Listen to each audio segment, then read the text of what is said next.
I have a 2-for-1, or 2 questions. I have 2-for-1 coupon, so. That'll work out good since we've got one answer. Okay. I've noticed that with your recordings, yeah.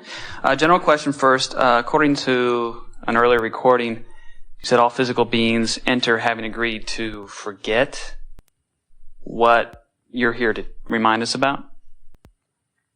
And so, did I misunderstand? I mean, well, you come forth not intending to remember the details of your former experiences, because it would detract from the focus of this experience. And this is the leading edge where you all are. So remembering how you felt in earlier times would be counterproductive to your ability to attract here and now. But you were born with a guidance system to help you remember who you really are. Okay. In other words, you want to know who you really are. You want to remember that you're powerful and that you are love.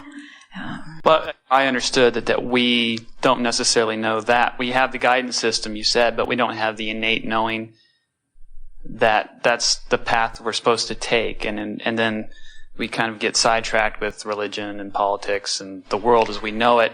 Well, we think that it is the world that is so intent on leading you that is the detraction. In other words, think about it. You're born as this eager consciousness who just can't wait to explore and conclude. And there are all these others clamoring around you, wanting to guide you in your conclusions. And that's just fine, because that's all part of the platform from which you will reach for new thoughts. But rumbling beneath all of that is this soul, or this energy that is really you, that is optimistic and that knows well-being and that knows the eternalness of who you are. Okay, if we know this deep down, why isn't it so apparent? I mean, I guess you're here because it's not really working. I mean, we're all these spiritual seekers, and it's like this deep knowledge is sitting there.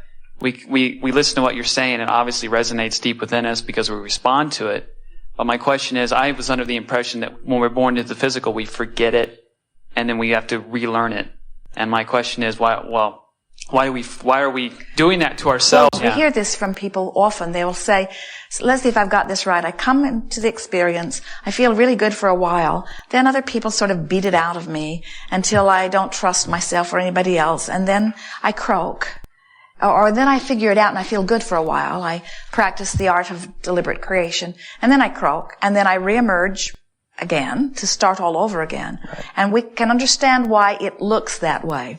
But really what is happening is you're coming forth as this knowing being, that the variety is going to inspire your individual desire. And you know that your environment has the ability to satisfy that desire. And the reason that we are interacting with you is because we want you to be consciously in on your own joyous expansion. Your expansion is a given. We think that man is not as lost as man speaks.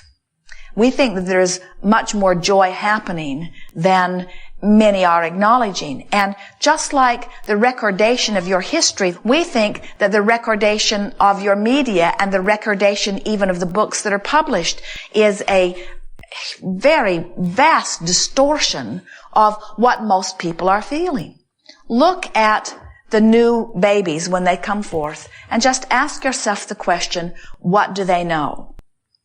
And notice that they have forgotten about teeth and brushing them. And they seem to have forgotten or are not ready yet to walk or speak. In other words, they have forgotten, it seems, and is, the stuff of this physical human environment. But then ask yourself, what have they remembered?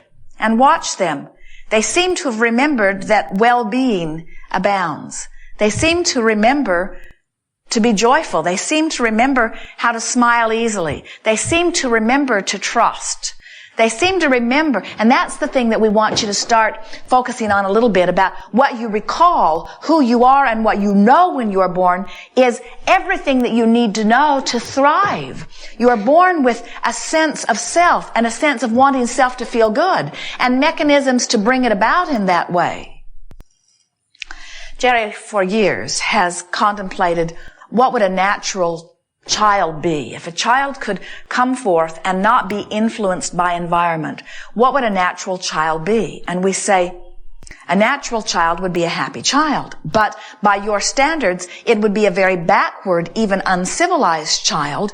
You want to teach it the things that you've learned about your environment. And all of that is part of the evolution.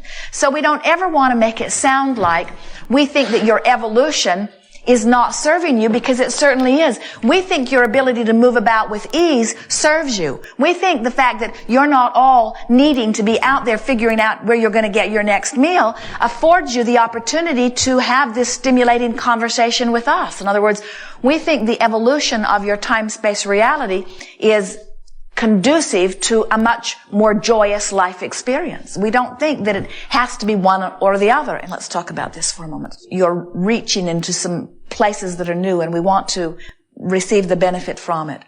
So your environment where you stand, or the environment into which you were born, is the platform from which you will launch new desires. Those and all of those around you. And people are dying out of one end and being born into the other. So there's this constant dilution of knowledge that's being left behind by those that are dying and being gathered by those that are coming in. There's also this dilution of pessimism by those that are dying that's being replaced by optimism by those that are coming. And so there seems to be a human question about, well, when do we get it right? When do we have enough knowledge that we've gathered that we can impart to the new ones that serves them? And when can we get rid of the beliefs that don't serve us? When can we get it right? And we want to say it's always right. Because there's always enough of a mix that anyone coming in can have exposure to experience to give birth to his individual desires. It's like saying, what are the perfect ingredients in a kitchen? And we say, well, any chef will tell you the more ingredients, the more perfect the kitchen, because the more opportunity to create from variety.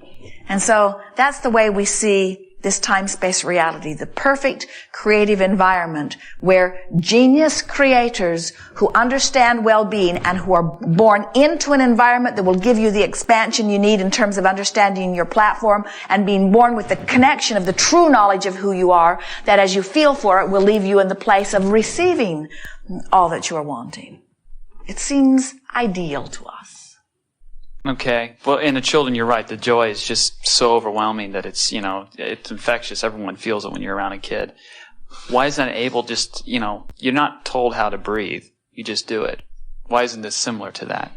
Well, you're not told how to feel. You just do. Right. You have those emotional responses. And so we think the question you might But being able to read it and understand what that means to me. But you see, we need this conscious interaction. It's been taught out of you to some degree. This is what we were talking about earlier. Those who seek to control you don't want you to trust your own feelings. They've actually brought so many of you around to believing that if it feels good to you, it's probably bad. Well, yeah. And that's what's sort of gone wrong. You are individually and maybe even collectively now mistrusting or disregarding your own intuitive guidance system. Why aren't we coming in realizing that system's not working? And well, the system is working. In other words, to a degree, but we're all here because it hasn't been. We're not happy with. Well, let's talk about this. So let's say here's a child born with individual desires, and the child has toys that it is really enjoying and gets them all out at once and brings them all into the living room and is having great fun with them, spreading them all over the place and making a great deal of noise. Now, if the child were there all alone, not trying to socialize in any way, the child could play away to his heart's content, scream away to his heart's content, satisfy himself, and all would be well in his world. But he lives with a mother who, for whatever reason, has decided that this is the day that she doesn't want the house to be messed up. So she puts restrictions on him, and he feels now less free. So that's where it first begins, because when you assume that your joy is dependent upon a particular action. His mother has assumed that. I can't be joyful if you mess up the living room, and I can't be joyful if you make that much noise. So you've got to be different than you are choosing to be so that I can feel good.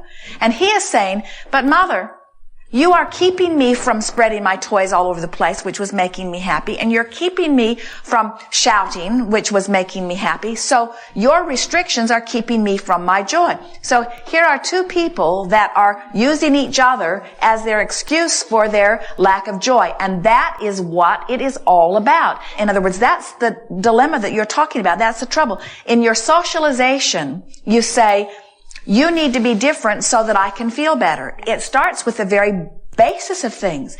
And what we're saying to you is, nobody needs to be different for you to feel better. It just has to matter to you that you feel better. So we think that the question that you're asking, at least it's the way we are seeing it unfolding, is, why have we not been asking the question louder and longer about how to achieve our own personal joy? And we say, we think that is the eroding that you're really trying to get your finger on. Why have I as an individual been so willing to set my joy aside for the sake of someone else? And we say, it is because socialization has become more important to you than your individual connection.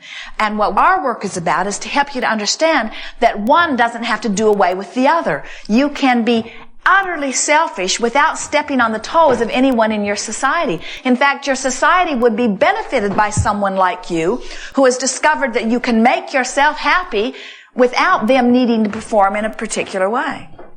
So now let's get back to the basic tenets of religion. Religion says, I need you to behave in a particular way if you are going to join my flock, or if you are going to be part of my group. And if I make being a part of my group look good enough to you, then you might be willing to pay that price in order to join the group. But in that socialization, if you set aside your desire to be in alignment with who you really are, then you've made a choice that is not serving you very well. And we think that is what your powerful questions are pointing toward. We think the question that you are asking is, why have so many humans been willing to set aside their own knowledge and their own feeling of their own connection in order to satisfy someone else? And the answer is just going to knock you over. It's because when you made the first person happy, it made you happy to make them happy. In other words, it felt good to please your mother. Because when she was pleased, she flooded you with a feeling of well-being that was tangible. In other words, it's a lovely thing to be connected to Source. But it's even more lovely to be connected to Source and have someone that you love connected to Source and holding you as their object of attention. It's like a double whammy. And so we think that the reason that people subvert their own connection to Source and try to please others is because somewhere early on in their experience, it was pleasing to them to please others.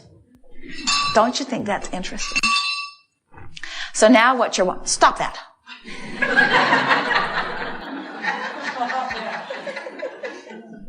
Don't you know how to behave?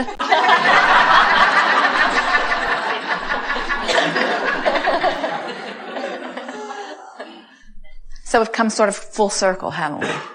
So the answer to your question is, people have been willing to not foster their awareness of their alignment with Source, which ultimately would make them feel good, because they felt the feeling of connection through someone else's connection. And so they are now often reaching for that feeling through someone else's connection rather than through their own connection. If I can perform in the way that you need me to perform, then you will approve of me, and your approval feels good. And I found it easier, many of you say, to get your approval than to consistently maintain my alignment. But ultimately, it doesn't work very well very long, does it? Because they are so fickle. They want one thing today, another thing tomorrow. They just make you crazy. And then that erodes your connection because it is ill-fated to begin with, because it's something that is utterly inconsistent. That's how it goes around, isn't it?